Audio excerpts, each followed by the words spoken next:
Anyway, man, let's go. I have an ask. If anyone can lend me 500,000 rand. I was about to ask what currency. Oh, is it better? Is it better in rands? It's not. It's not. We do not You have want me that. to tell you how much that is in pounds? Please learn how to pronounce the word allegedly. Allegedly, guys, a small little thing. One day I called out with such liver. I saw this hilarious tweet to talk on you know what, you can sell your liver for this amount of money because clearly you have got the liver to be talking about this. So this is in relation to this guy who just forgot a small word in his allegations on social media, just the word allegedly, you know. Now he's being sued for defamation of character for 500,000. Guys, if this happened, if something like this happened to you, where would you get that money from? I don't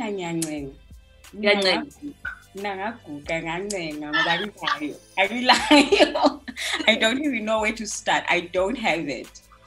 Who would you bring? Like if you were, you know, sometimes like, let me go and get this person because this person can help me. Who would that person be? Who would you bring to the ngengaring table?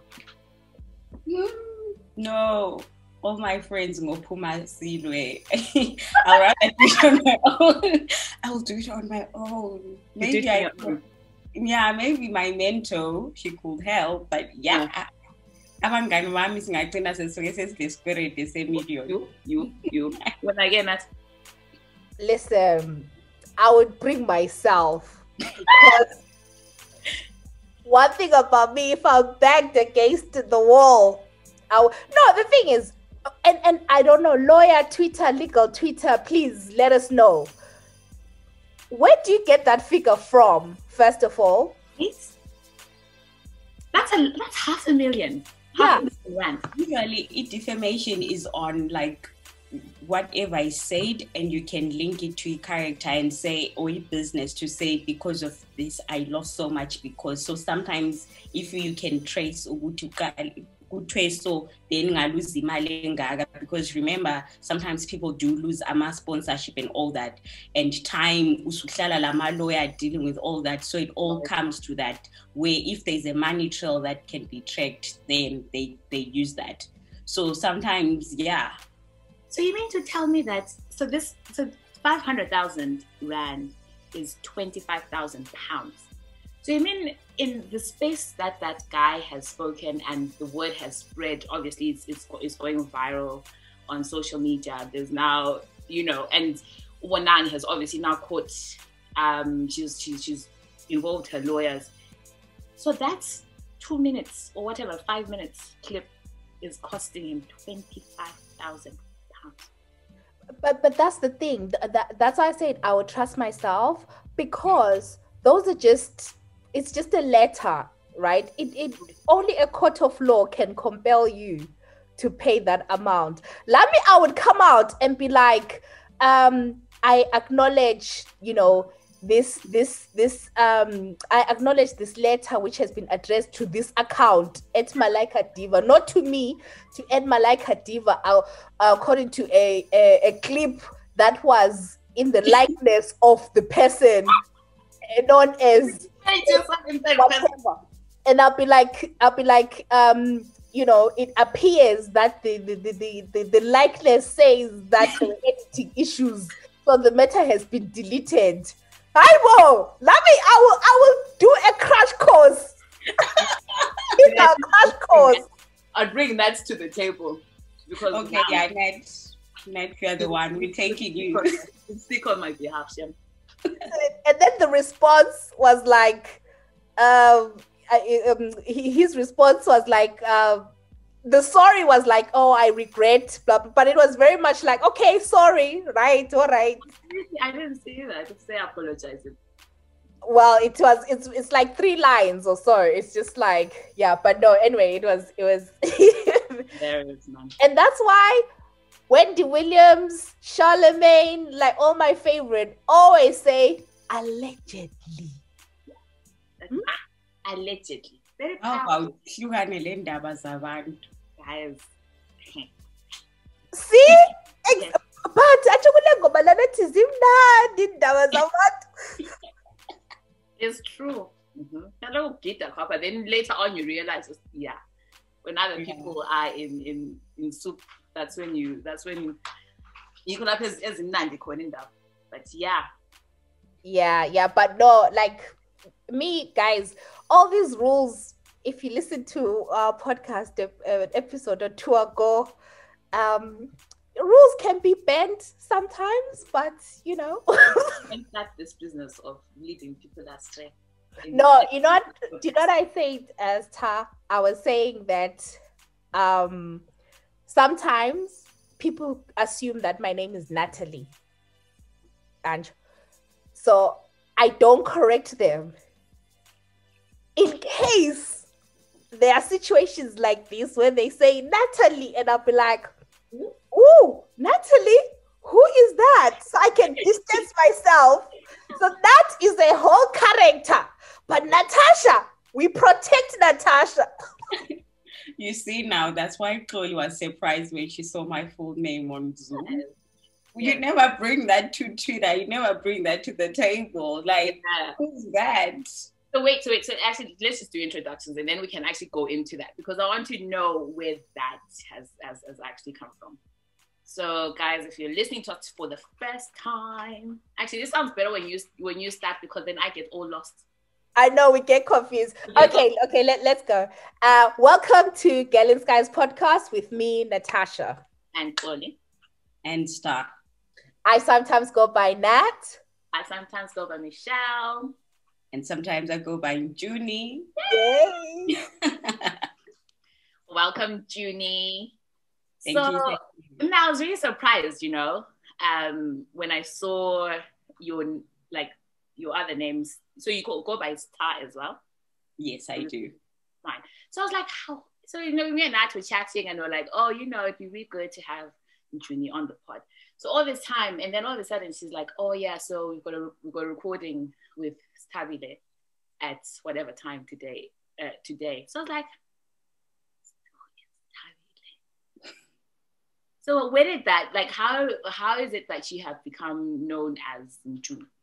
Like, what does it mean? Like, where is, it's a unique name, so it's the first time that I have come across it.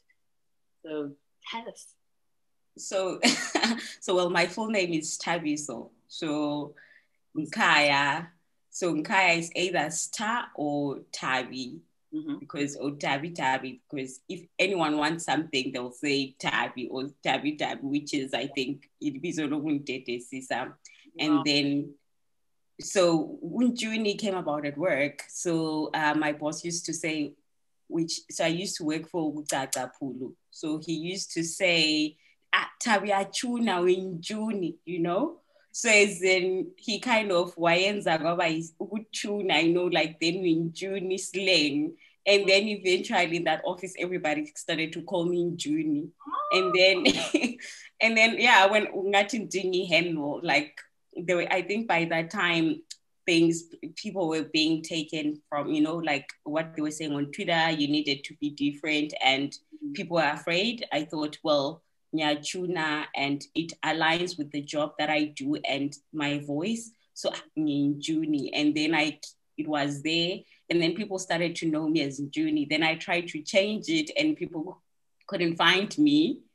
And then so I was like, you know what? I'm going to keep it. So I am very proud of all my names. I like all my names. They all belong to me. They are mine.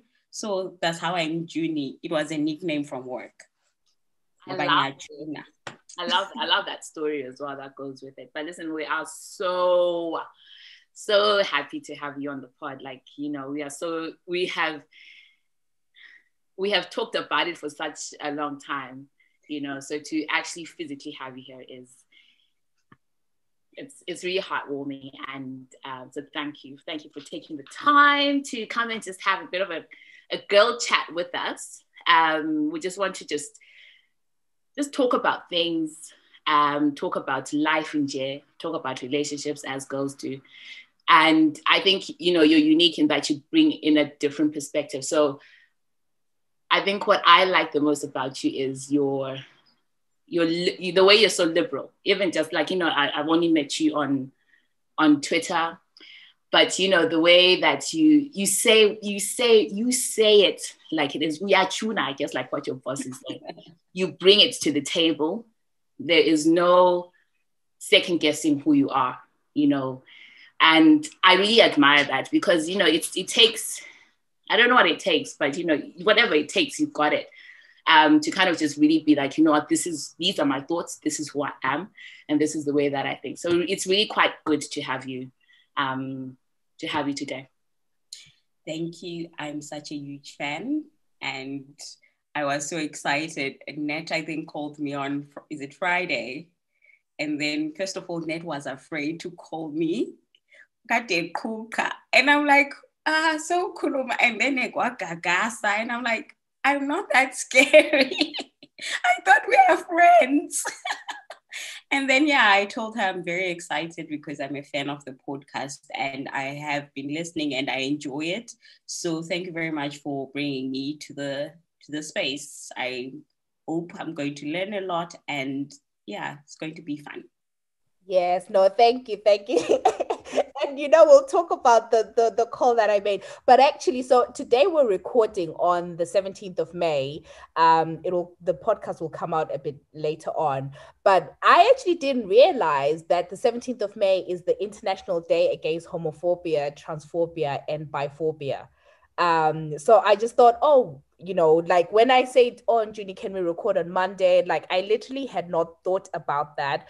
Well, I did not know. I only found out today. So I just thought, you know, it's aligned perfectly in my view. And that's obviously one of the reasons why we wanted you to come on, because you speak so passionately about these issues and your lived experience. And I know we talked about your name, but just to kind of set the scene, I just wanted to give you the floor to be like, okay, who is Sithabiso? You know, what are the many different hats that Sithabiso wears? What are you passionate about? I know that's always, I always hate that question when people are like, who is Natasha? But indulge us, who is Sithabiso? I'm a lot of things, a very complex human being, happy, complex being. So my name is Sithabiso Ndhlovu, Tabi Star. I'm a communications geek by day. I'm a communications practitioner.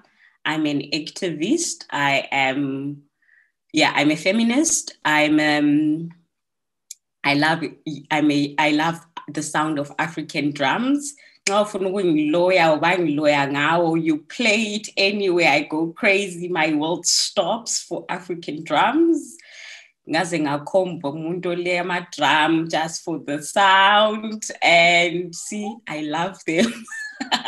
And I'm a queer lesbian, and I'm from Zimbabwe in particular, and I'm not at home right now. I migrated to South Africa. I'm based in Cape Town. So yeah, that's me, a kind of an African Ndebele left-handed lesbian woman who is quite on the minority in a whole lot of aspects, but who's always fighting and advocating for equal rights, because I do believe that by virtue of being here, I am entitled to human rights. And so I will always fight and advocate for people to live their lives to the fullest because they are entitled to that. Thank you. So let's get into it. I just wanted us to start with the journey, right? Because I love the fact that, you know, you've said who you are, what you're passionate about drums. We'll come back to that because it sounds like we share Ngungu Bay sort of story. I have a feeling it's the same person. Wait. No, you are joking. Natasha, no, we will not mention names, but I have a feeling it's the same person. I have seen Natasha embassy. What you lambile phela wena nathe ngadlala. I don't think ngamiswa enkulumane, so listen, it could be the same person because Indoleya drums did just start in London. He must have started it somewhere. But no, okay. So just getting into it, right? Yeah. You said that you're queer, you're lesbian. So I want to talk about that journey, right? That journey of, I don't even know if I can say journey of discovery. Like, when did you sort of realize that this is who I am? You know, this is who I am attracted to. One, and then secondly, like, when did you get to a point where you were comfortable to sort of publicly share that? So everyone in my life knew before I did. My family did know, and my friends knew. I was the last one to know. I guess I was in denial, or I wasn't in denial. It was a truth that I couldn't see. It was in my face, but I couldn't. So I grew up, when I was growing up, I used to like be a tomboy. I played professional soccer, I wore boys' clothes, and in preschool, I was usually punished for trying to use the boys' bathroom. So but then I grew up, and then when I was growing up, I think everyone in my family could see it besides me. And then I didn't date throughout high school. Everyone was dating until A level. I dated this guy, I fell madly in love with him. Also, I think, but in our relationship between the two of us, he could always say, but there's something that's not clicking, you know? And then for a while after that, went to uni. And then one day my sister says to me, I need you to go for a workshop. Sexual Rights Center, it's a Blawe-based NGO that looks at sexual rights and health reproductive rights. So they were bringing in queer people. It was a training, I don't remember, but I think it was human rights. And then my sister was like, can you go? It was my sister's way of saying, I want you to meet other people like you. You know what? I was open-minded. I'm like, yeah, let's go, let's do this. But when I got there, I was like, this feels familiar. This feels like home. This feels like me, like I feel at home. Immediately, I made friends, got people's numbers. And, you know, and then after that, so because I made friends, I started bringing them home. Some of them were openly queer, like your butch lesbians. And when I'll bring them home, my mom, I remember one day, I brought my friend home and my mom ran straight to my sister in the kitchen. And she was like, my mom couldn't see I was behind her. She couldn't see that I'm looking at my sister is looking at me and my mom is in the middle facing that way. And my mom was saying, ye girlfriend Gasta, ye girlfriend Gasta. And my sister is like, Umbuze, she's behind you. Then I was like, no, this is my friend. And then one day I had a sleepover with a friend who was braiding my hair. My brother came in so excited. He's like, is that your girlfriend? Finally, you know? And I'm like, no. So everyone in my family was kind of excited for me to come out, and they were trying to be excited. And then when they did that, then one day I met somebody and I was like, okay. And I immediately asked them out and they were like, yeah. And then instead of me actually telling my family I'm dating a girl and I'm interested in women, I pulled back. I went back into the closet, locked that door, had the, you know, the first cut is the deepest kind of vibes, broke my heart and all that. And I felt all that pain and I grew in those ways on my own until I was actually bullied. So one of my friends was sexually harassed by a lecturer at NAST. So I was working for a law firm and a human rights NGO. So one of the, because I'm also a communications person, we did 16 Faces of Gender-Based Violence.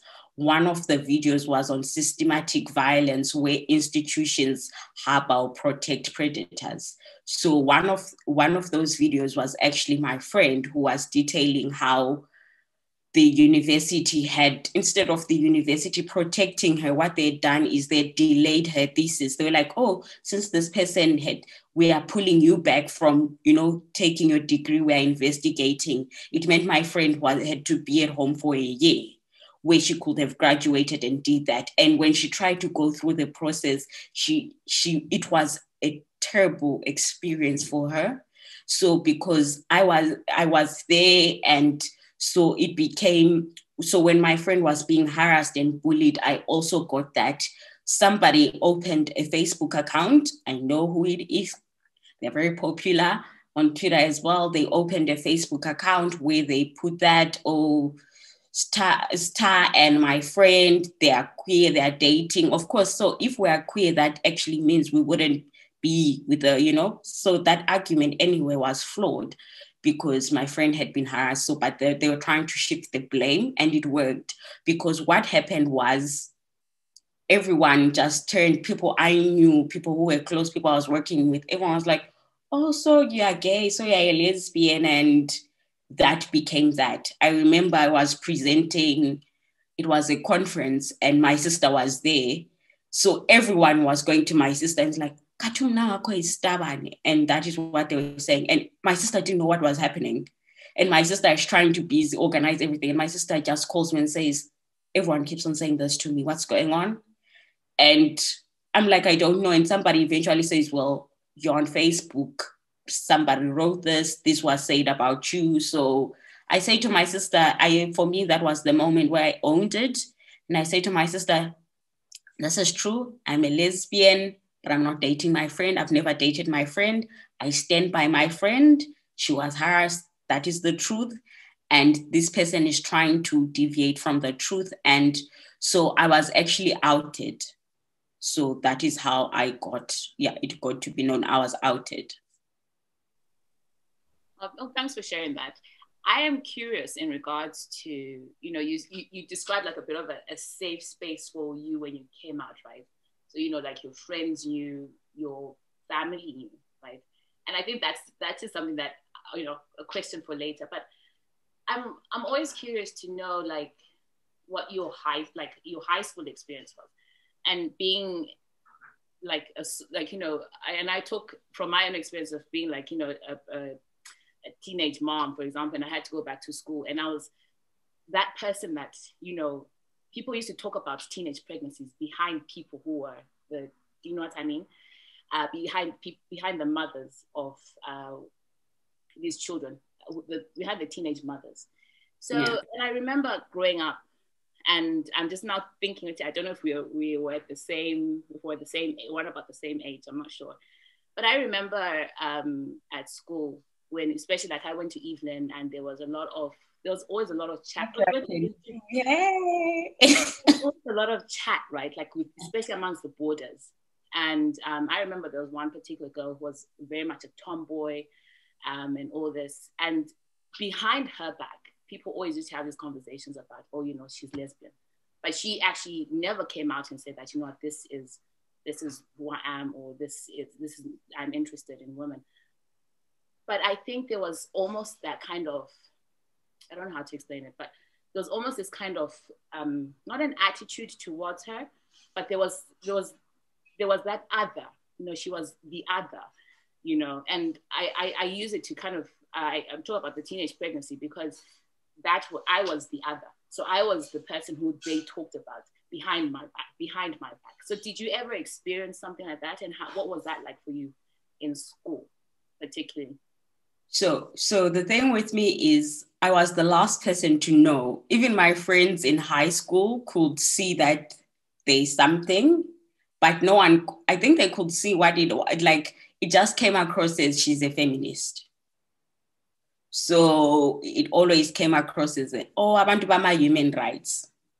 So it was never, because I was also not clear. I didn't know, like I was the last one to know, because I did the whole, so with me, I think what happened was when I played professional football, it was early days, primary. Yeah. So I did the tomboy thing. I was in primary. So then high school, when I started to go into high school, so I could see the people I played with football, they were being harassed when we were going home and all that. So I think I internalized that, and I dropped parts of me, and I kind of had to survive. So my mom, I always had long hair, so I started wearing dresses, and so when I got into high school, I kind of fit in quotes, like, so, but there was always something that everyone could pinpoint to say this.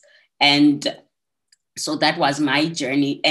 But from my experience with people that I had played football with, I knew exactly what that meant. Even though if they were not queer, I could see people being, the harassment, the homophobia. I could see it so much. So I think when I internalized the homophobia, what it meant was I had to dress like a femme, be a girl, in quotes again, be a femme. And then, so that was the experience for me. So in high school, what you could say is I didn't live my truth.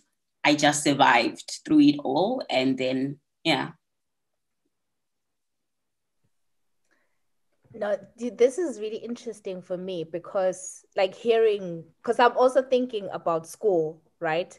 That there would be chat that, oh, so and so, and again, like when I went to Evelyn, like for my A levels and stuff, it'd be like, oh, so and so, or you'd hear stuff about, oh, in St. James, like all the sort of like girls type school, like you'd always hear chatting, you'd hear stuff like at boys' school, like, oh, Esirene, they're doing ABC. And I think, Goli, like the point that like it's just interesting because sometimes you just passively listen, like, and you're not realizing that you're also kind of internalizing those kind of pressure because you're hearing, and then these people are others, and you're kind of like, oh, you know what's going on with them. But I wanted to go back to the fact that you were kind of bullied to come out, which like is just horrible. And I actually didn't know, Uti, that happened in Zim. And I guess because there was a question that I had wanted to ask about, because there's a few people that I know, who have been more comfortable to like say, this is who I am outside of Zim, right? Either, this is who I am, or to really like fully discover and be like, actually, yeah, like this is who I am outside of Zim. So with that experience, like was there a community that maybe came out and was supportive? I just want to know like how that was like, because I can imagine the homophobia, right? Like that outright. But was there a community that came out? Yeah, what was that like? Were they like a silent community? Like, yeah.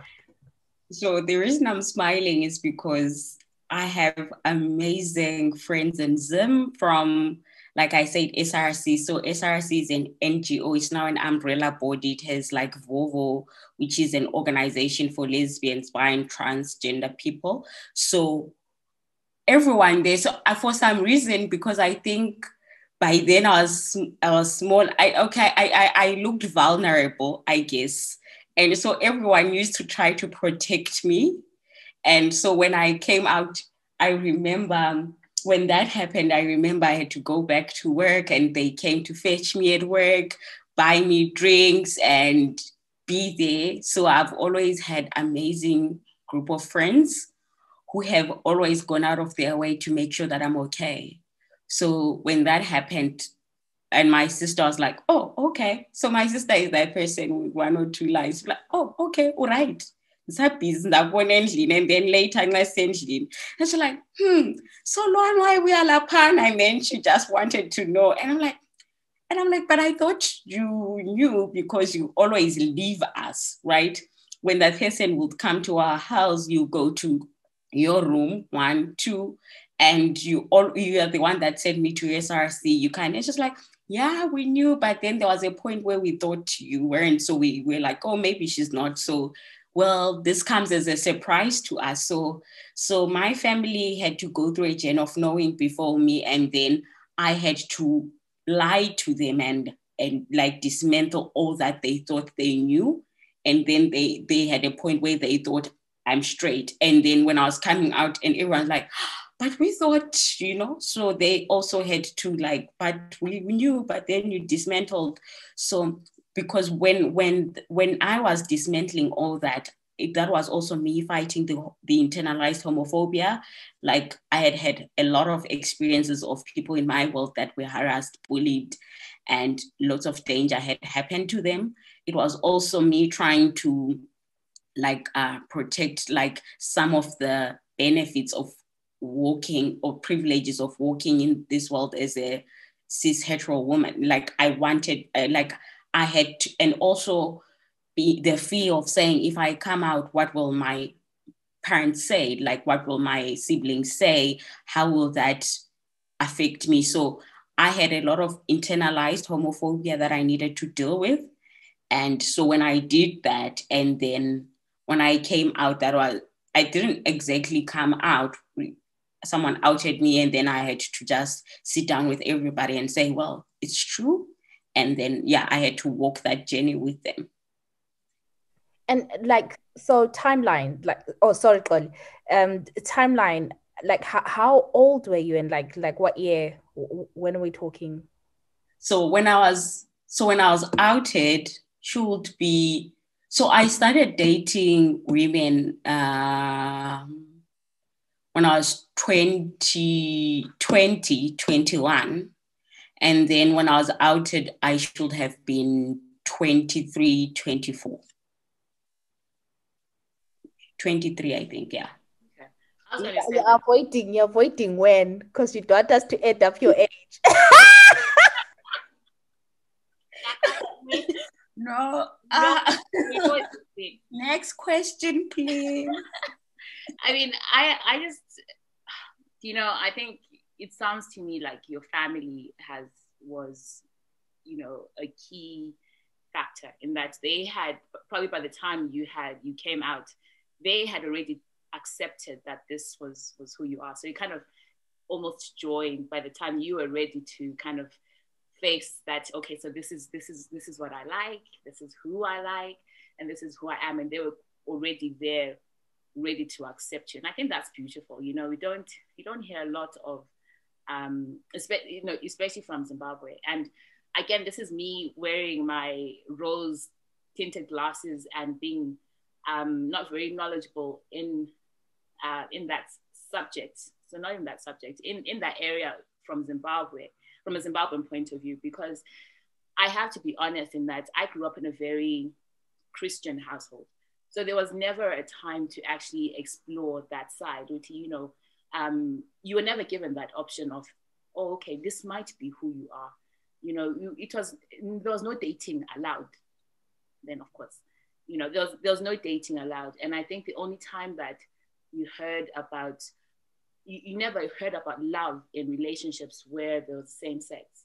It was always it condemned. So if I can use that word, that you can't have a relationship with the same person. Every time the word lesbian was used, it was almost it wasn't in a nice manner. And it was only when I came here and out of Zimbabwe, and you get to know, and this is where you get to know people for who they are, and people will put that at the forefront and be like, okay, so my name is, and I am, this is what I'm passionate about, this is what I'm into, and this is what I like, So my question, I suppose, is, in comparing Zimbabwe and maybe South Africa, like, what is the difference, like, right now? Are things different? Are things better? Because I know we still have that same mindset. We're still in a very paternalistic country. We're still in a society that is very much, very much into Christianity. And I think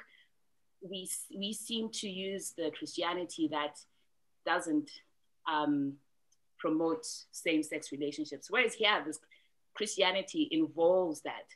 But I feel like in Zimbabwe, it's not quite the same. So I'm just wondering if you can maybe compare and contrast what South Africa and Zimbabwe was like, or is like. So like, coming out, or in my, like, I mean, I didn't come out. I came out to people that were close to me. Everyone else I haven't. But so there was a time where I needed to confirm with my mother to say, are we on the same page? Can you hear me? Because my mom knew and she had accepted it, but it wasn't something that we were talking about. So I wanted to talk about it as much as we will talk about my brother's girlfriend. So I wanted that conversation about me to be on the table.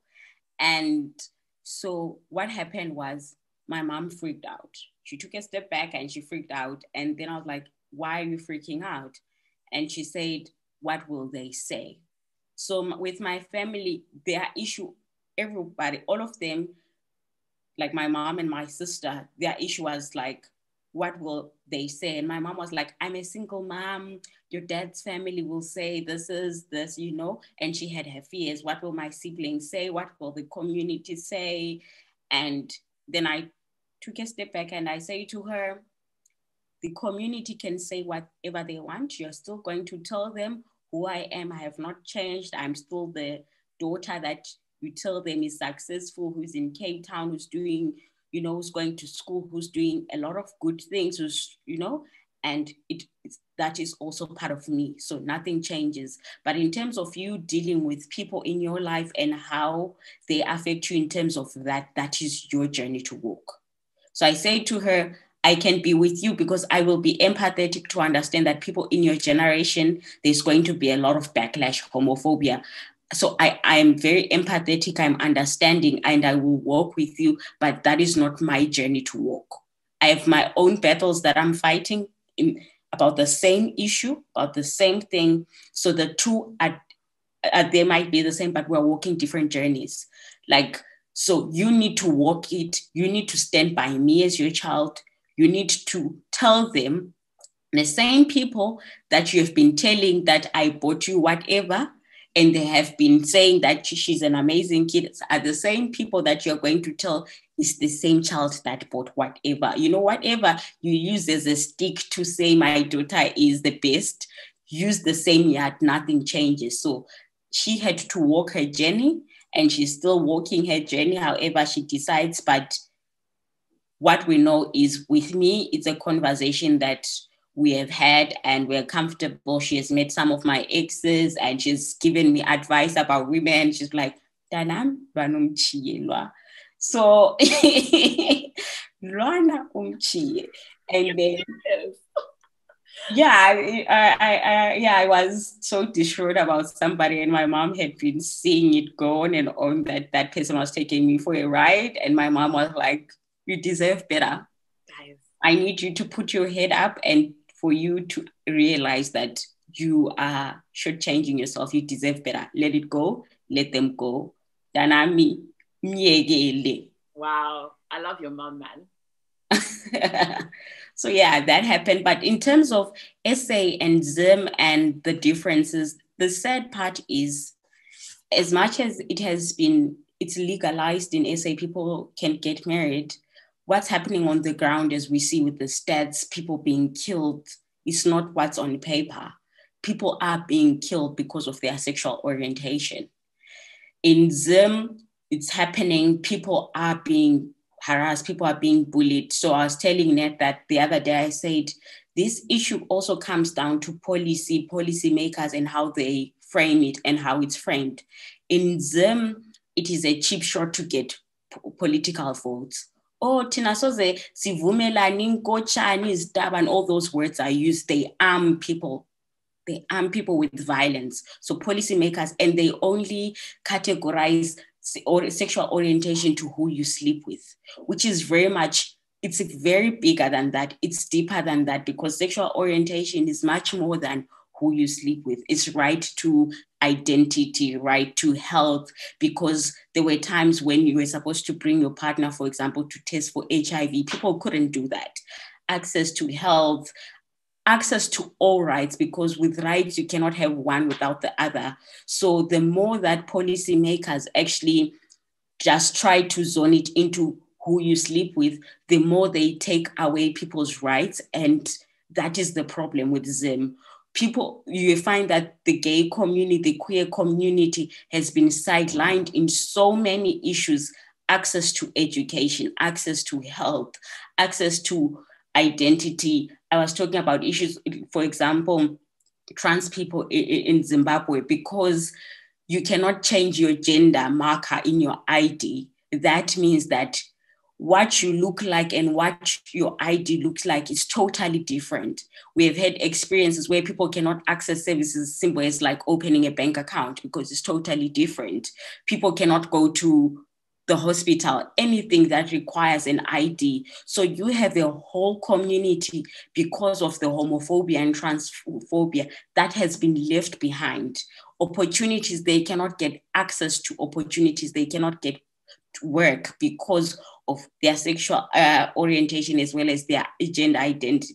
So you are finding that those are the challenges that are happening. And because in Zim, we have two major political parties that are still pushing this narrative, you are finding that queer people in Zimbabwe are struggling in the sense that they are failing and they are continuously having to fight for their humanity, which is like in SA, it might be legalized, but continuously we see people every day waking up, fighting for their humanity. It's a fight. So every day you have to continuously try to appeal to people's humanity, but which is unfair, which is not right. So the state does have a mandate to promote and protect people's human rights, and the state is not doing that at all. In SA, they might have legalized it, but we know with police, it's not just about writing it down. You need to go to communities. You need to make the community aware. The same policies that are supposed to protect people should also come from people. People should know about them. People should be able to say, own them. These are our policies, protect them. So that's the difference in SA. The policy might be there, but no one is actually going to the community to protect and actually advocate for the community to own this, this policy. In Zim, there are no policies. People are still being excluded. It's the other. So we might be fighting the same from different countries, but the fight is the same. Every day, people are continuously fighting for their humanity. I just wanted us to just stay on that, on the SA versus Zim, right? Yeah. Because like you said, we had a conversation, and I've been thinking about the conversation that we had on the podcast with Dr. Nkosana Moy, right? About APA's stance, which is one of the political parties.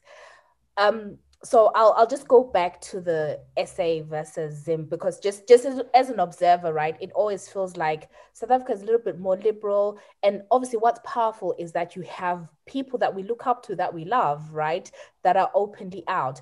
And the fact that, there's policies and laws that make it,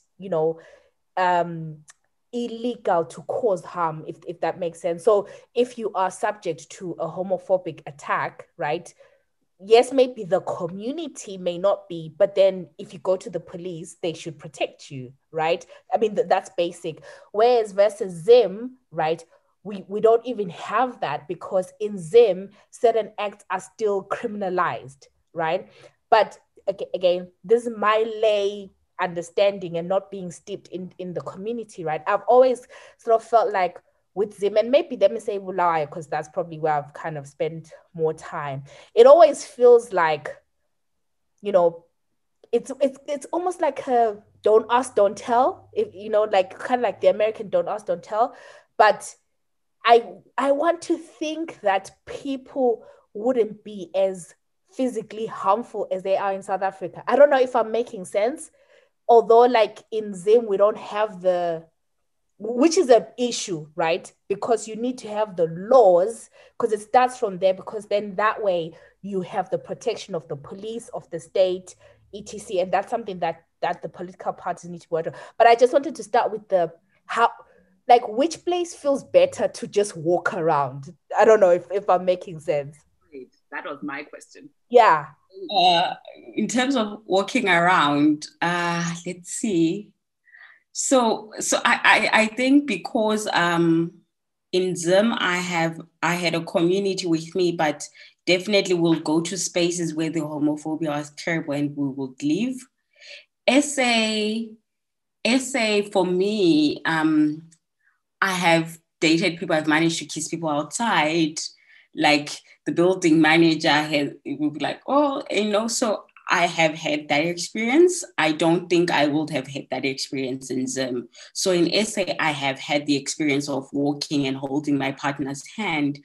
In Zim, I remember sasibambane kombini sicatshile ngaphansi kwe-handbag, and here, like, you can openly go and be like, if Mali say club and you're holding, which was different, a different experience altogether in Zim. So that for me, yes, definitely there are perks to being in SA. You kind of can experience and enjoy it. Whereas Zim claims they're conservative, but we've all seen what they like. They're not conservative, they're just rowdy and homophobic. And so you couldn't do that in Zim. So yeah, so there was a whole lot of homophobia. Yeah, so it's said that there's only so little of joy between the two that you can compare to say, well, this is better, because in SA, as much as you can enjoy, there's also that fear of being killed. As much as also in Zim, you can enjoy, there's also the fear of violence, because there has been violence. People have been beaten up in clubs where I've been in because of their sexual orientation. So violence comes with people when people decide to say your sexual orientation or how you look like and what we want is not what we are seeing, and therefore we will harm you, which is homophobia. I think, thank you for kind of giving that layer, because again, it's something that I'm sure happens a lot, like in terms of the violence, and in both South Africa, Zimbabwe, and all the other places in the world as well. But it's really quite, it almost humanizes it, because the honest truth is we hear about these attacks, and then when it's like, I stand with so and so because that person has maybe been killed or has been beaten up because of their sexual orientation. So for you to kind of maybe even explain that, there's that fear that people have, because again, down to the policymakers and the words that they use to kind of promote politics, or to promote getting the power that they need to be in politics. I think it's quite, for me, it's quite eye-opening. And I hate to say that, because that should be the same for everybody, but you just automatically assume that we are all at the kind of the same level. And I think this is what living maybe that's what living in the West has done to me, because you just assume that everybody is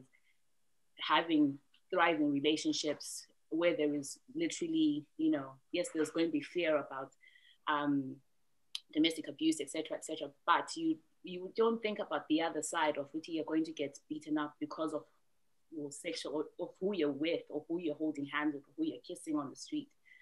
So I think it's quite nice that you do that in there. So thank you for that.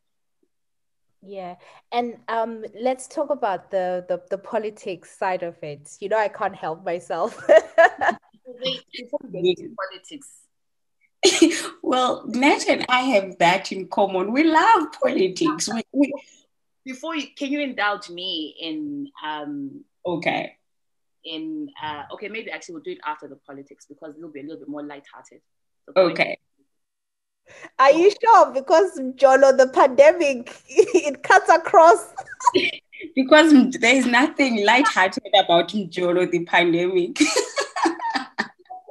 I want to know more about that. So I want to know, like, how. Showing us flames. Huh? Showing us flames. Well, we'll get into it. Okay. No. So, Ntshuni, right? Because I know, like, on social media, you've really kind of, it's been interesting for me, because I've seen you, like, really raise your voice, and I've seen you find your voice, I feel, just like as someone observing you, right? Okay, a little aside, because do you remember, like, how you first told me how I found out? So first of all, Xolie, so I've known Nat, like, before, like, we're chatting in the DMs, just is because Nat was one of the few people in Ndebele Twitter, and then Nat started the whole This dog was Garnet. Remember that hashtag? I don't remember. I love with that. And then poor Nat opened this group. Wajikela umfana womuntu. Mina, and then Nat left. And then I talked to that guy, oh Shalanga, what. Then I inbox Nat and I say, Nat, I'm a lesbian. What's this guy doing in my inbox? And Nat is like, oh. That is hilarious, man. Yeah, man. Yeah. So we always laugh about it too. I hope that guy found somebody. He seemed interesting. Probably the same guy that she dated.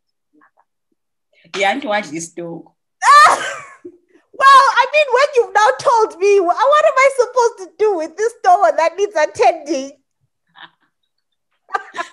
This dog we need. No. So that was fun. I put them in a group and whatever. But anyway, I'm very sure he's doing very fine, causing havoc in the streets.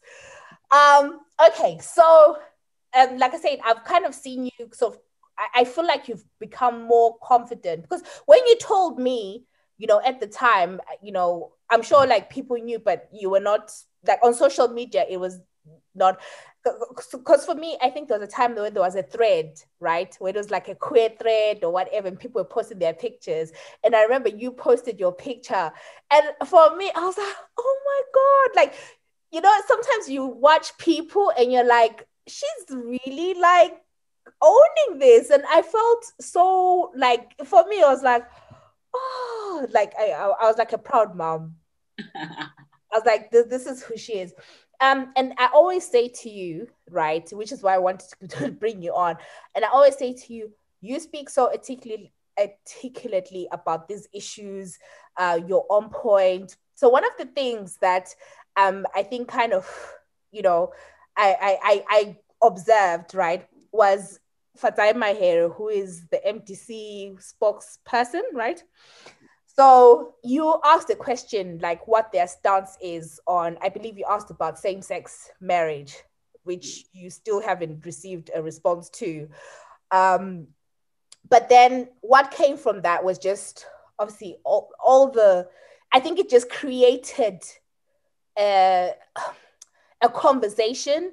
And parts of it, honestly, was quite disgusting and really kind of showed the extent of the homophobia, right? So you had like the homophobia, and then you had people that are supportive of the opposition parties sort of coming out to say, you're not helping the cause. Let's focus on bread and butter issues, and all that stuff. And then what happened, just my observation, is then there was an evolution where people were like, oh, what about APA and Dr. Nkosana Moyo's party, right?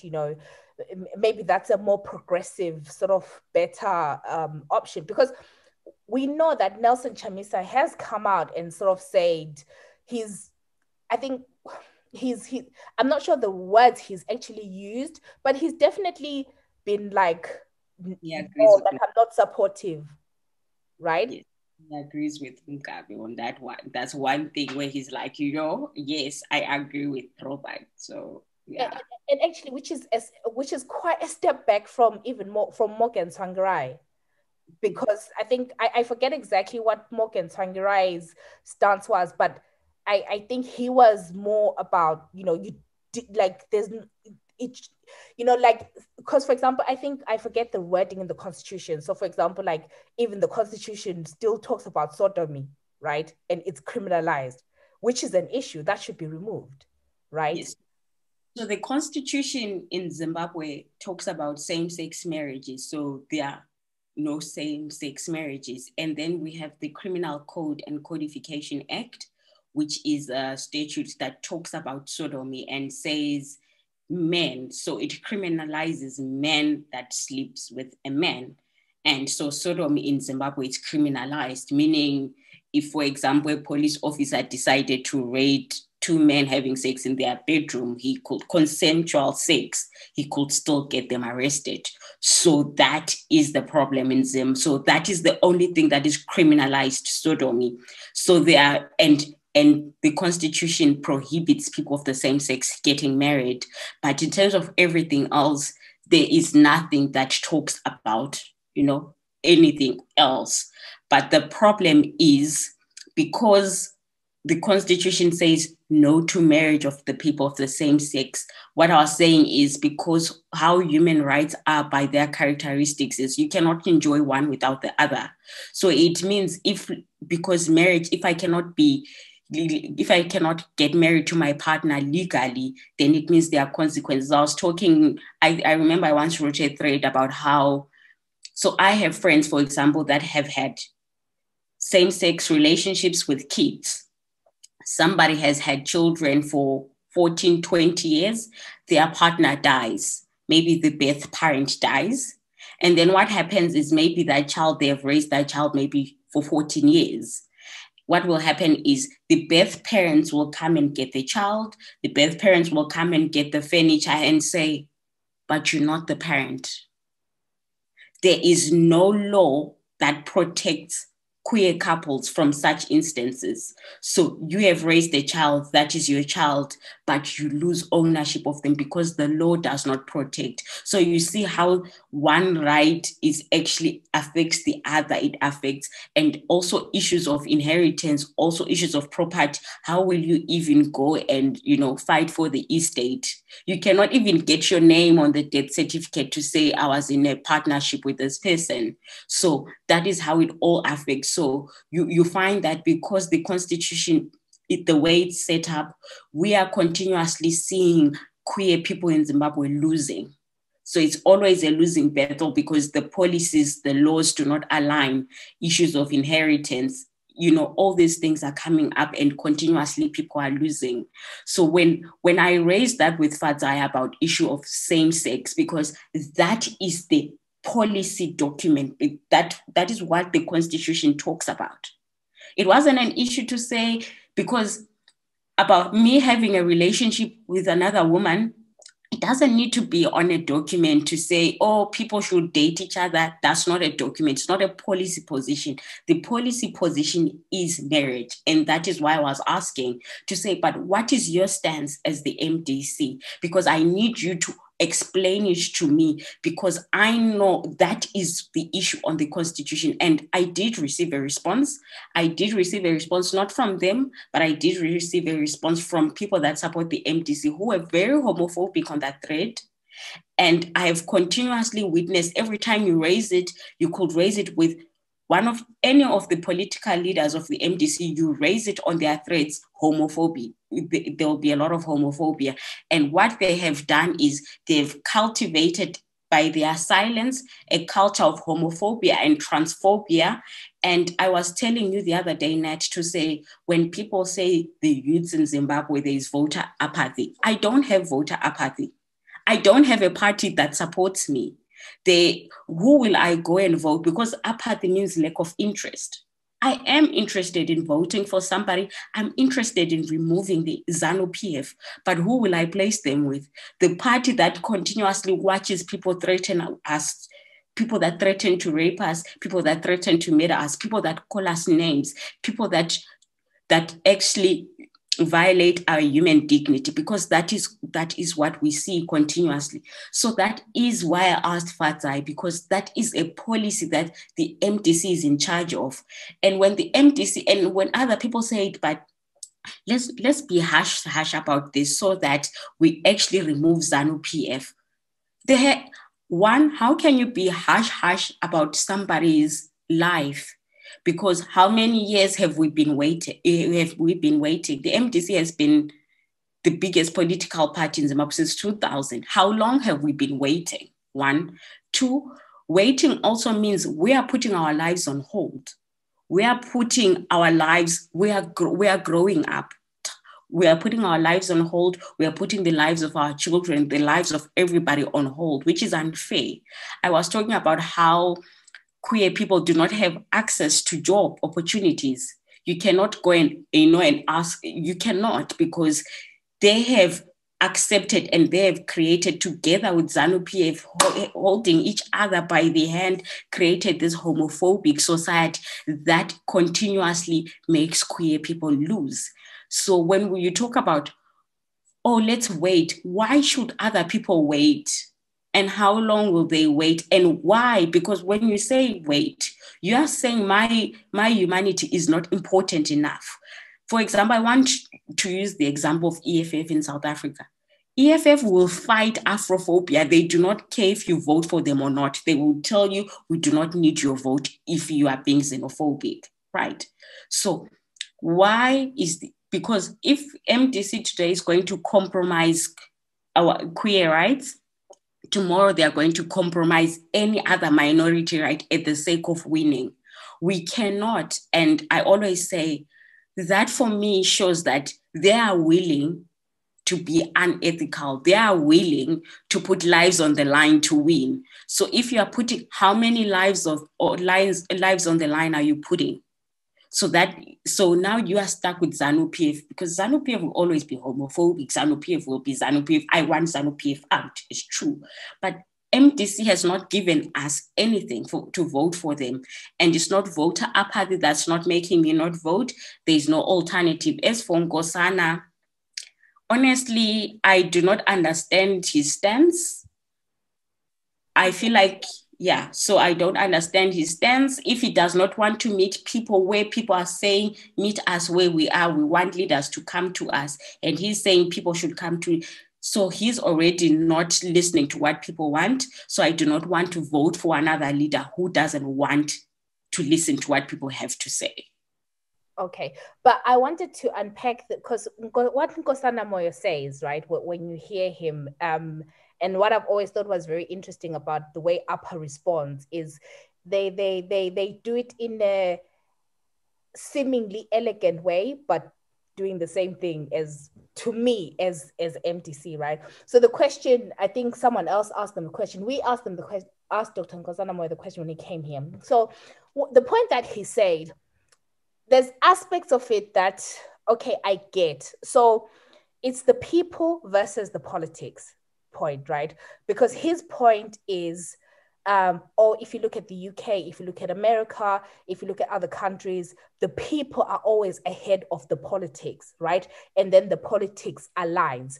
And then he gives examples of, like, for example, when Obama was running first time round, with same-sex marriage, I think he was like, oh, I'm for everyone should have a right, but he didn't commit to the marriage point, right? When you listen to Obama speak now, it's not because he didn't agree with it. It was politically expedient to sort of sidestep that issue, and then it aligns. So what Dr. Nkosana Moyo says is that the people should, so the society should progress and evolve in such a way that the politics, then follows.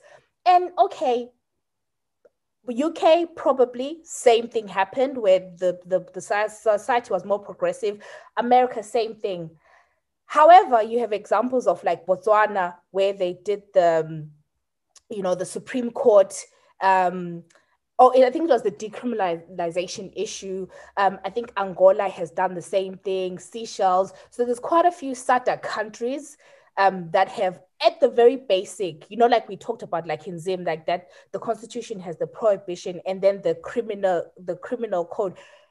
That shouldn't be there. It just shouldn't be there. But I just wanted to kind of get your thoughts on, because I know you're like a policy person, you consult and all that as well. How do you square this? Because you have a society that is, for whatever reason, is very, very behind. And then you have a politics that is unwilling. How do we move it forward? If there is even an answer. I'm at a point with Zim where I'm like, I don't know. I remember the decriminalization of sex work. We were there lobbying, we were there fighting. But so, even with policy, how it's framed, where you have like thought leaders, you have people that set the agenda, you have your political leaders, you have your church, you have your school, you have all these societal pillars that help shape all of them. And one thing that I also want to say is the problem is with Zim politics is they fuel the homophobia. No one, absolutely no one is asking them, no one asked you. But when you say that, you're going to get the hooray, you're going to get the points, it's a cheap shot, you get the votes. But your votes come at a price. Your votes, when you say Ingo China's phone is dabane, come at a price. They come at a price because that means my life is threatened.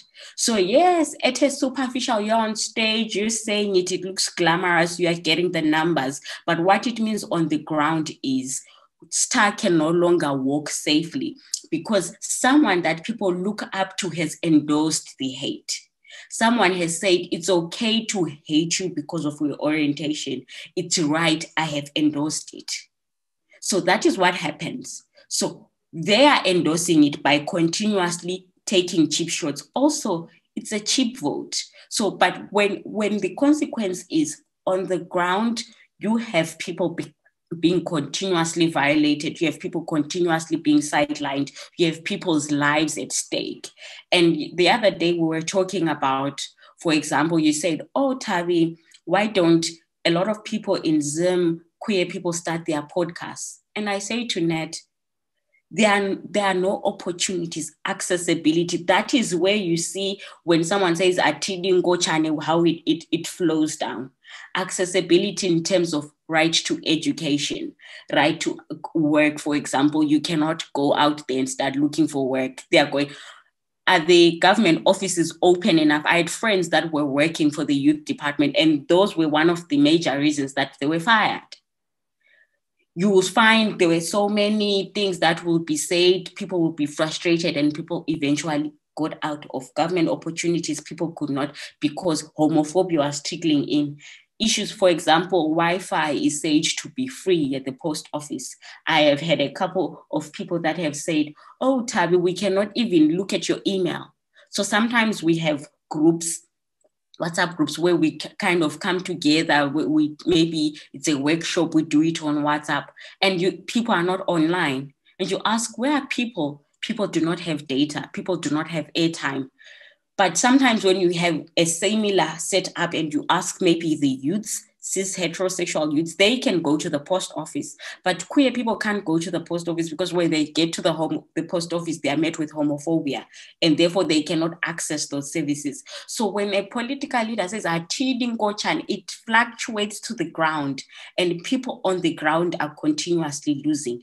And that is what happens. There is nothing. So you continuously find people fighting the little money that NGOs are already giving us. We are fighting for that money. That's the only opportunity that queer people are still trying to grab by So that is the sad part, because when politicians, it's a cheap shot. It gets them votes. We know what it is. It gets them votes. But on the ground, you have people suffering because of those comments and remarks. Can I ask, a question in regards to the people and the politics? Do you think that we are at a stage where, without the cheap shots that have been fired, with people saying, with all the homophobic words and sentiments that is out there, if that wasn't there, if that wasn't there from a political level, do you think the people themselves are a little bit more, accepting as well? Because I think there's two things. I think there is definitely from the political angle where you're getting the words filtering down to the people. But if that wasn't there, do you think the people themselves are now at a stage where they're okay, you know what? Have we progressed enough in Zimbabwe is my question. I don't know, hey, you get communities that are so progressive, like Mina from Lawa, I stay in Pumula, and we had openly queer folks, and everyone will be like, "Uzbani, we protect Uzbani," you know? And we knew, all of us, we knew, and we were like, and then they live their life. But at the same time, as much, it's just like in any society, you get a group of people that have progressed enough. For example, on Twitter, I have met a lot of people who have continuously fought for me. Sometimes somebody will be in my DM to say, "We appreciate you, thank you, we just wanted to say we're here." You find people who are saying, "You continuously teach me something new," or "Because you say that, I went to do this and I'm doing this and I'm changing this way." And you also find your regular homophobic people that are hating. So every community has those people. And I don't know with Zim where we are. I do not want to speak on behalf of Zim continuously because I'm no longer there. So I hope things are different and people are progressing. That's only like, I hope things are getting better. And then just one last in this space, just the digital space, right? Yeah. Because I think there's this digital community that, as Zimbabweans we're forming, even, along marginalized tribal lines. We talked about Ndebele Twitter and all that stuff. So you have people all around the world who may be physically in Zimbabwe, have felt oppressed to varying degrees, right?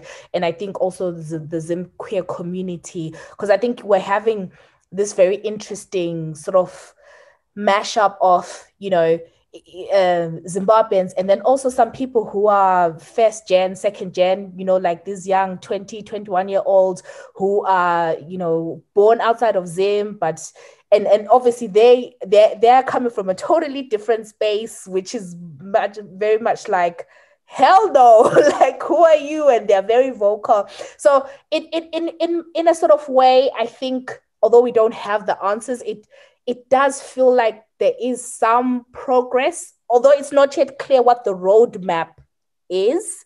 But the fact that we're having this conversation. But so I just wanted to kind of get your view just from sort of like the queer digital space, how you think that's growing, and just any thoughts about what that space is. First of all, the sad part about it is the queer digital space is missing a lot of queer people from Zim by fact that they cannot access online opportunities. Like I said, people are unemployed, people do not have access to Wi-Fi or the internet. So it's difficult for a lot of people to actually get into that space and enjoy the benefits that come with being online. And that is where we talk about the issue of the digital divide. The digital divide is affecting queer people. So that, first of all, that's that. So we have a lot of queer people that are not accessing the internet because of issues of resources.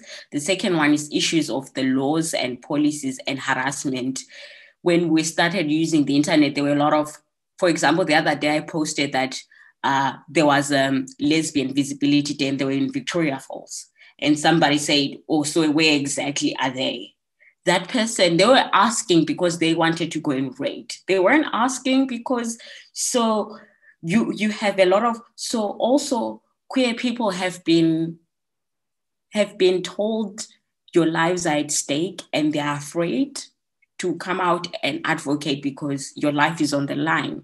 So you're also seeing that those voices are not there because people are afraid for their safety. It's an issue of security. So the other thing is a lot of people that are vocal are not in Zim. So our queer experiences are different from those in Zim, and those in Zim will talk up, most people that I follow will talk about every other issue besides that because of the fear of safety. However, I've also realized that the digital community has been very open because the digital community, also just by looking at the stats on their own, most people that are online, that are from Zim, Ndebele, Twitter, people in the diaspora, people that are out who have been exposed. So that has helped in terms of the learnings and unlearnings of homophobia and transphobia. So you kind of find people who are already, because also the other thing about being homophobic in a first world country is your thought does not belong there, you know? It doesn't belong there. They will not allow you to have that thought. So people have had, some of them didn't want to learn it. They were forced to learn it because they were economic migrants, and what was at stake was their pockets. So they have been forced to unlearn their homophobia and transphobia because it threatened their monetary value. So, and people have had to learn. So we are seeing that the online community has been open-minded. They are learning for whatever reason they are learning online. People are afraid to be homophobic because if you're homophobic, we'll come for you, we'll come to your employer. And, you know, in the UK, you can get fired. You know, in SA, we will follow up with you, you can get fired. In Zim, baba waita mkoma, you know, but, you know, it's encouraged. You get a big up for being homophobic.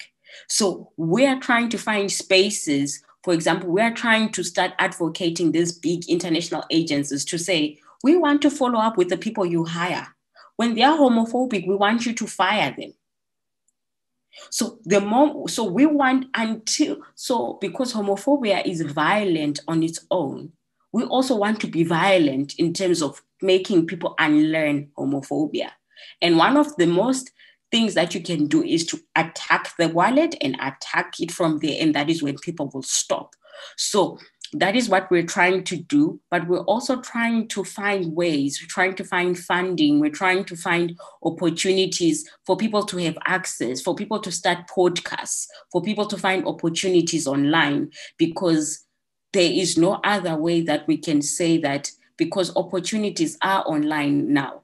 We are working remotely. So we want those opportunities for queer people in Zim. So until we kind of like bridge the digital divide, some fortunate people like us are the ones that are going to reap the benefits of seeing a Zimbabwean community that is less homophobic, because that is what I get on my timeline, which is curated very well. I mute and block, but I have had the benefit or the joy of meeting a lot like Zimbabwean people that are not homophobic. And I know that a lot of my friends back home still cannot enjoy or meet people that will give them the same joy that I'm getting. Can I ask, like, how you protect yours? Like, you know, you've already talked about how you block and mute people on Twitter. I think there's a conversation that, for example, we touched on it briefly, like even just being Black women and, you know, constantly having to explain experiences of a Black woman. So I think, you know, with you, there's the added layer of being a Black queer woman. So there is going to be a lot of like, oh, you know, but what is that like for you? You know, how do you protect yourself? Like, you know, when we first started talking, we're talking about how, you know, from a professional point of view, you get home and you take that side off, you know, you can take your wig off and just put your feet up. But, you know, with you, it sounds you already mentioned that you're passionate about this. You're an activist. And obviously you've just spoken about digital spaces and the importance of just making sure that, you know, you're in touch with people and that you are protecting people as well, like not giving out information. When does Ntshuni get time to just be like, and can you just tell us what that's like for you? Like, what is relaxing for you? Actually, Lessons and Grey's Anatomy. So one thing is I'm a very passionate person, and I think that we're going to talk about that and how it affects my mjolo life. I'm very passionate, and so sometimes I take it to bed with me. And then I'll be like in bed, I'm like, and then person will be like, really? Like, is this the time? And then sometimes I really can't switch off. But also I'm very big. I'm very grateful for feminism and feminists who have always said you need to do self-care. So self-care in so many ways, like when, for example, I'm with my community on that WhatsApp group and we're laughing, that for me is self-care, making sure that we're all kind of trying to pull each other up. And, sometimes like feminism for me is like self-care. It's me relaxing, it's me enjoying myself.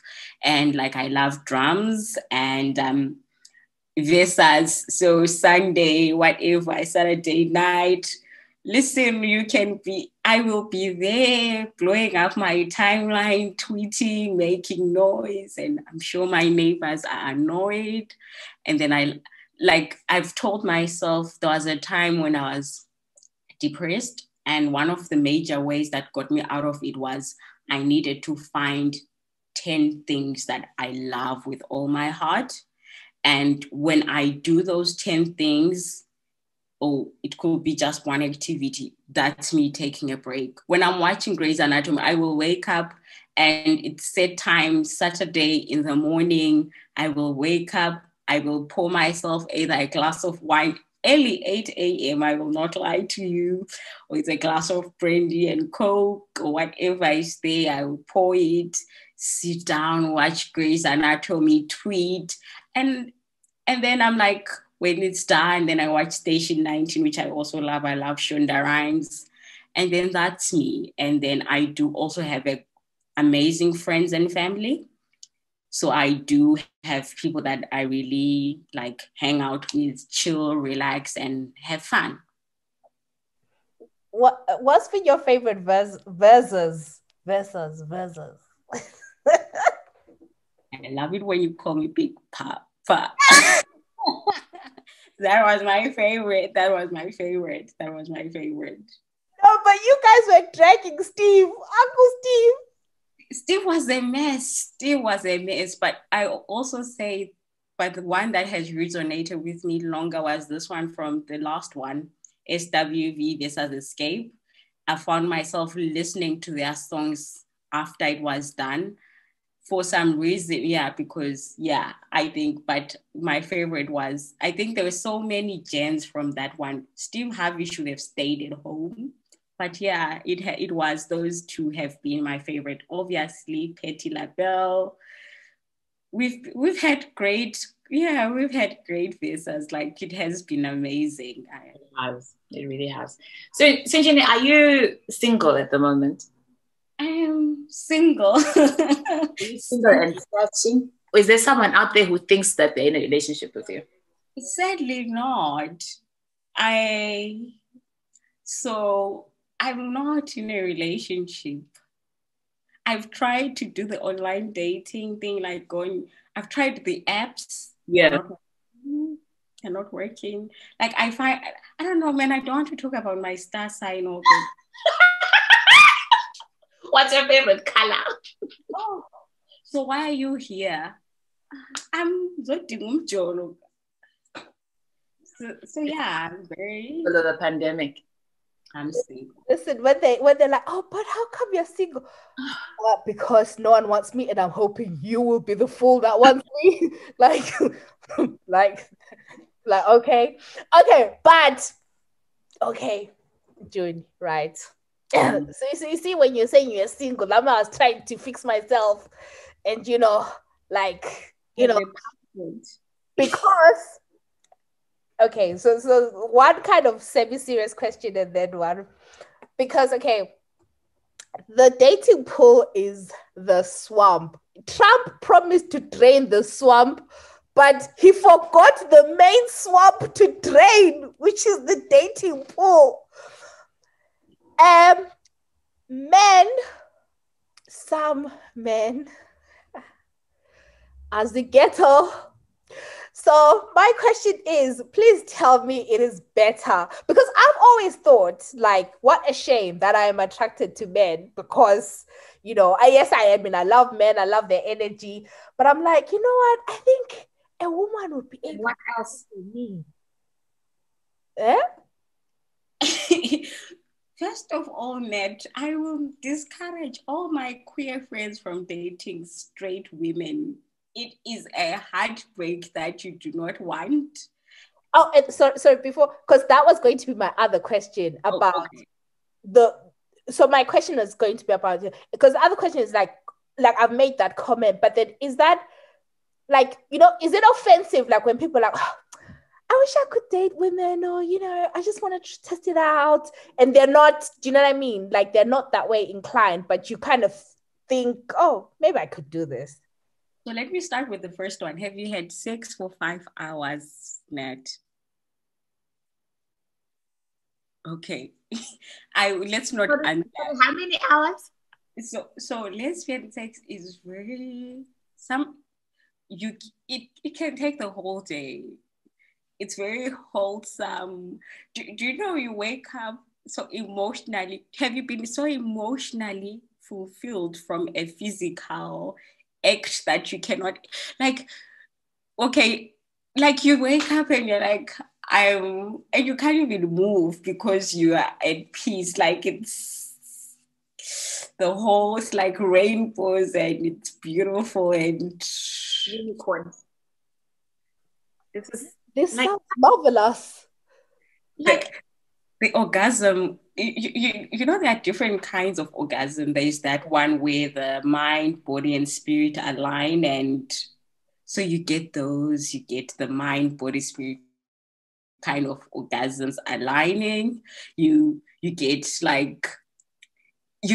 really kind of a wholesome kind of sex. In terms of the sex, here's just me talking about the sex. The relationships are, okay, so I've dated men wholeheartedly. I was in it.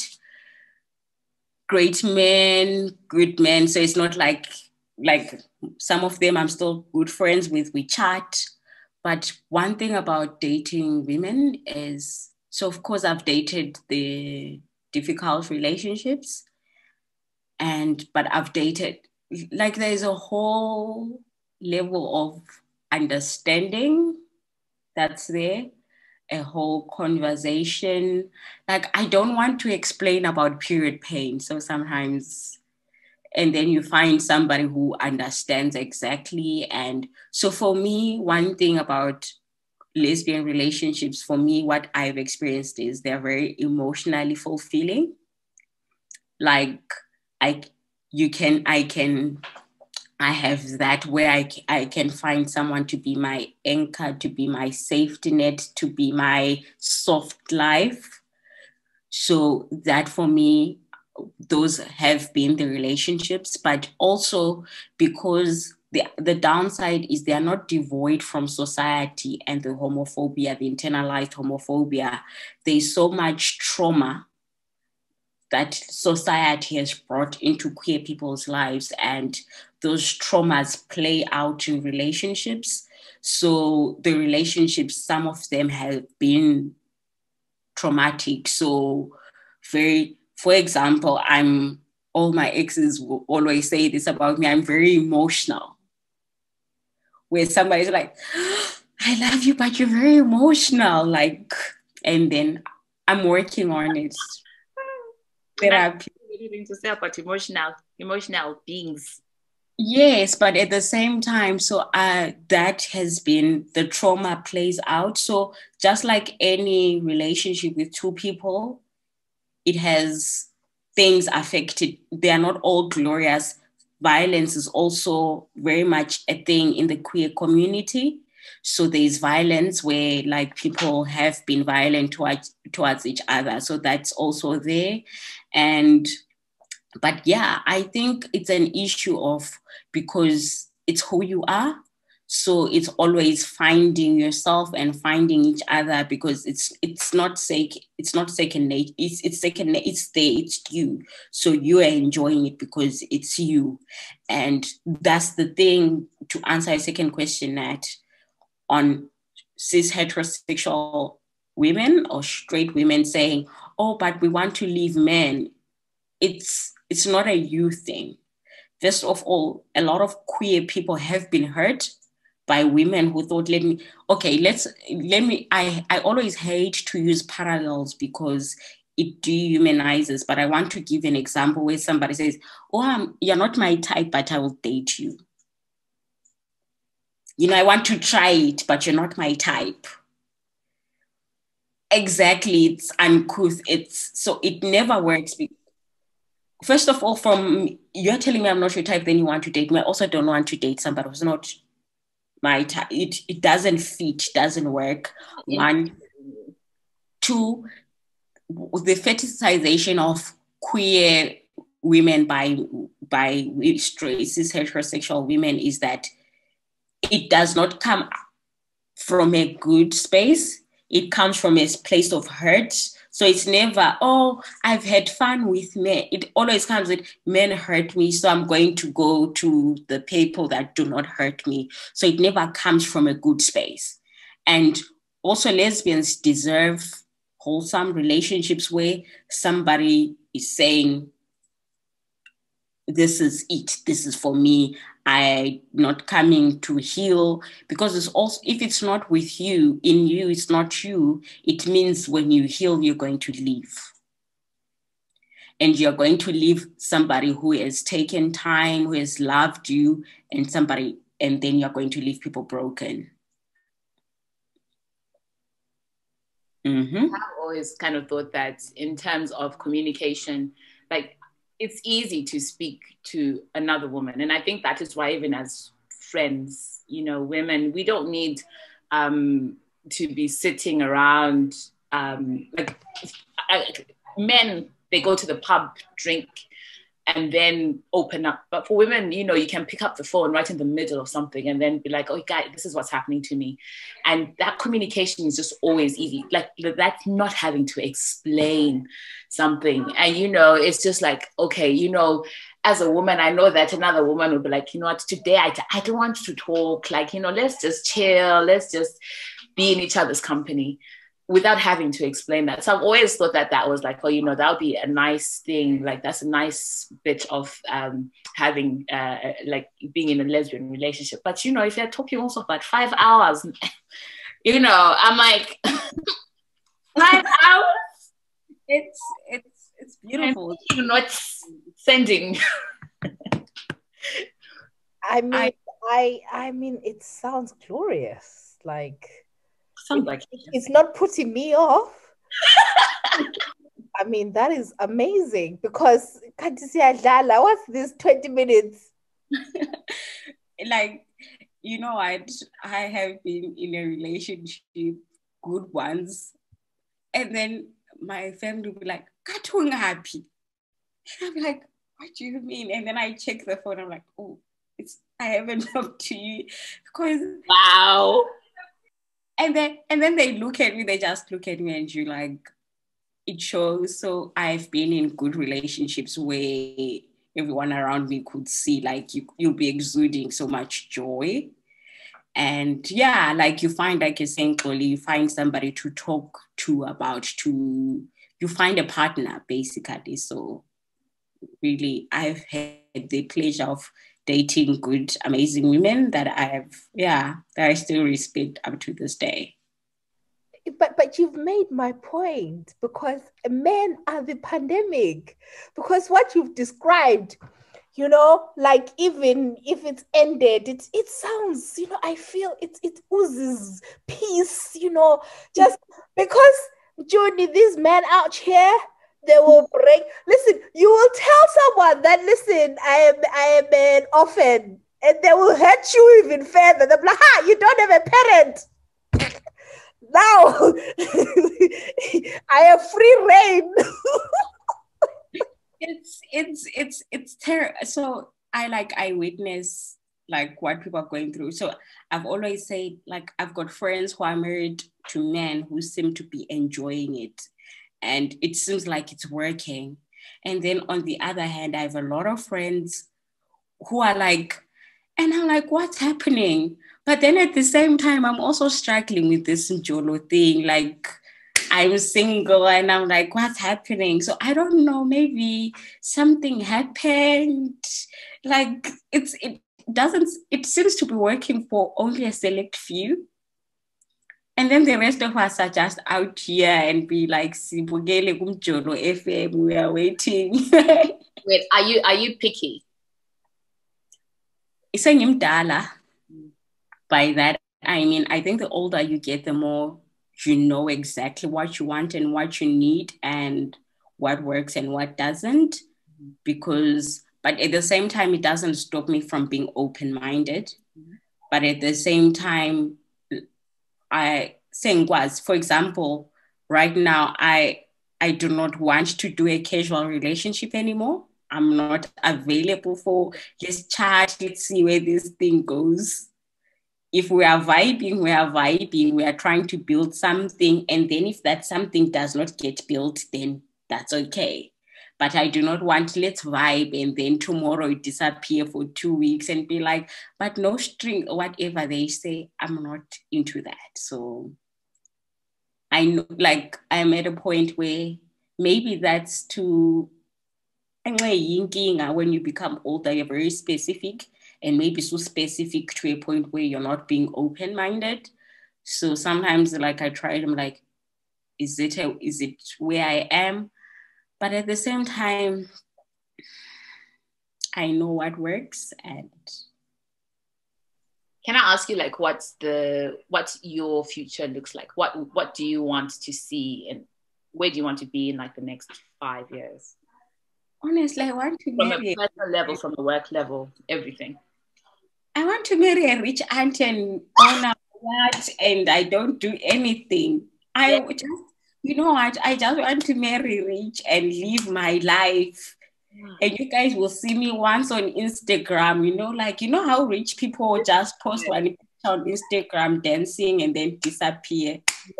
That's it. Yeah. Why work when you can be at a resort somewhere? Correct that, please. Listen, exactly why work.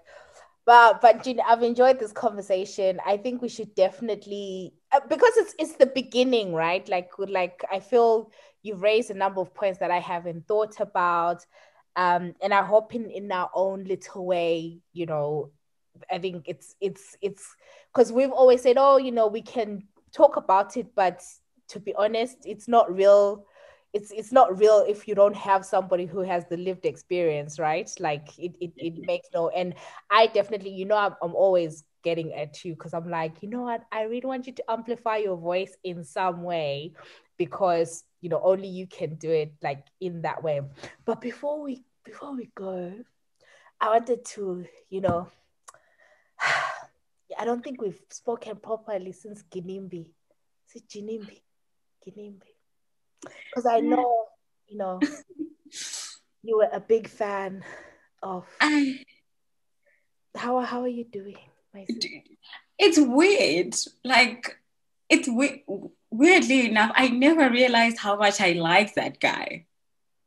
And everyone in my life used to, like, I remember even when my mom was here, 2019, this is Cape Town. My brother would not leave on a Saturday to go to Long Street until we finish watching Ginimbi.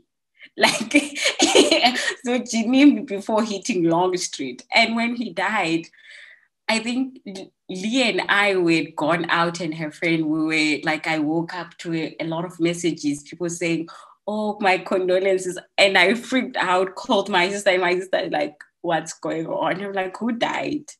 And then only to realize, yeah, man, it's, we see people through TV, through the internet, we connect with them. And for me, it was somebody I saw who fought so hard to live, like he wanted to live his life.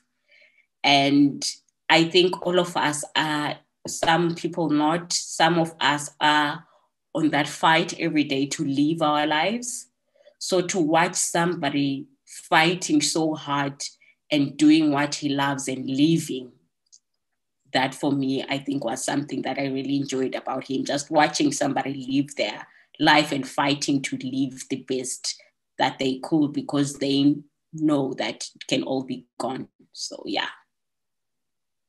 No, like, I think Instagram lives haven't been the same.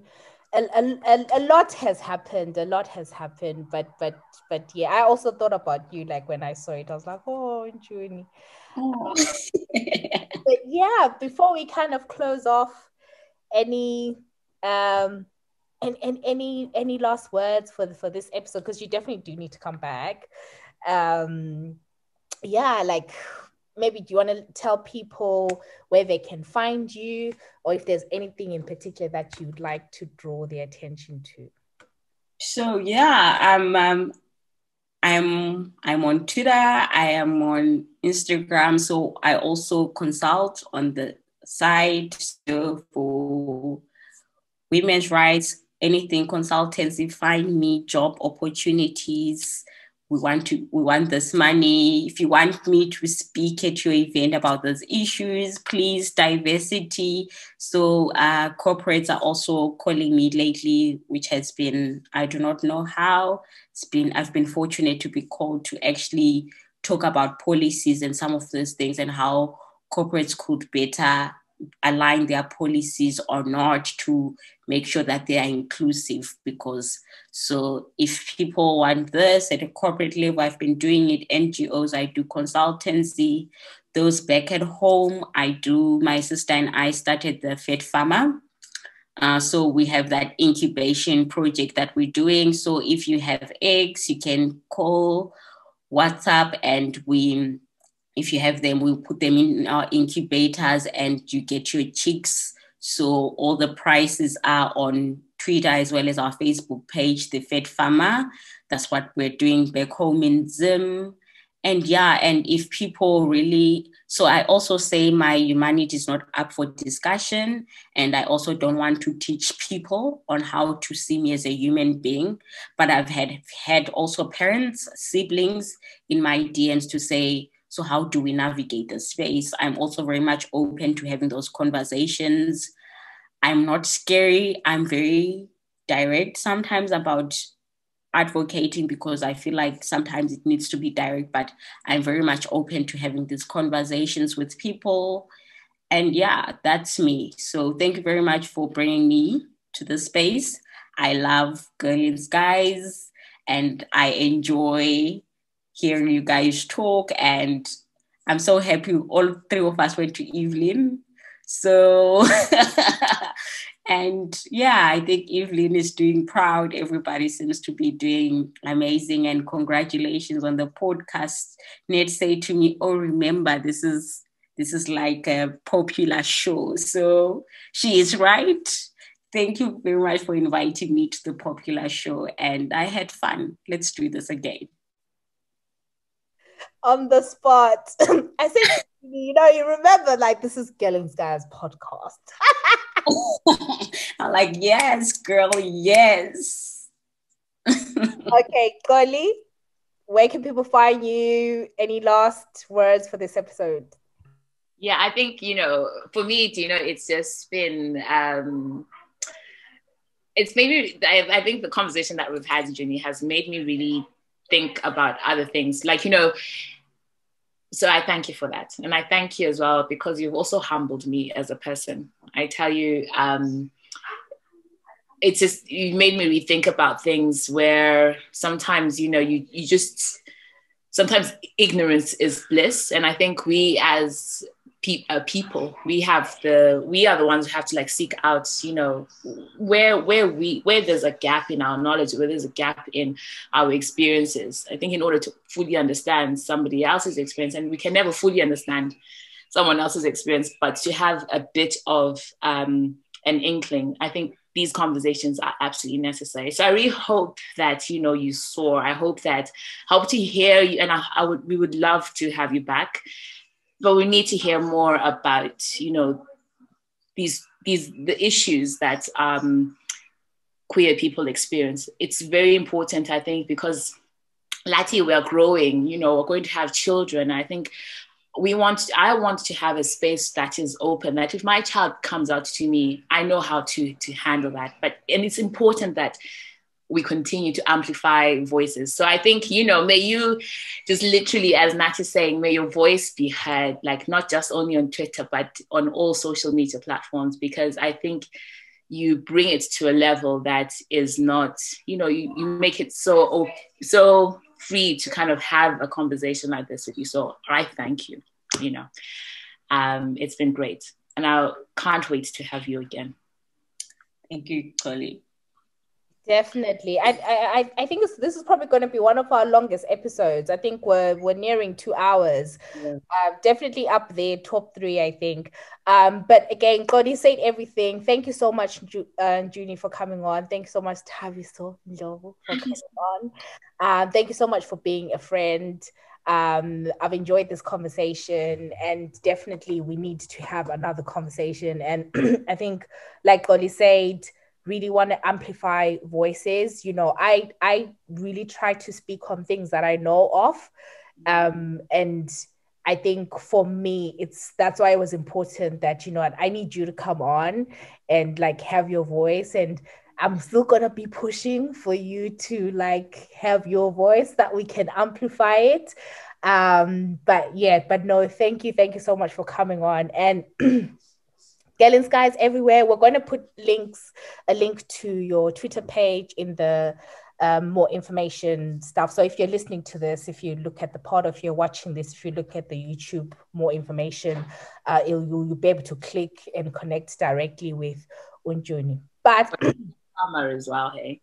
Yes. I'll put that as well. But no, thank you, guys.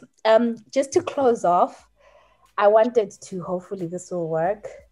I wanted us to just, listen to these wise words by this philosopher. I'll play it. This is us signing out from Gallons, guys. This guy is saying I'm ugly. Does you need some pay bills? If you need some pay bills, please come and pay my bill right now. Oh my God. You see, talk of ugly in 2018. Handsome doesn't pay bills. Rest in peace, Julie.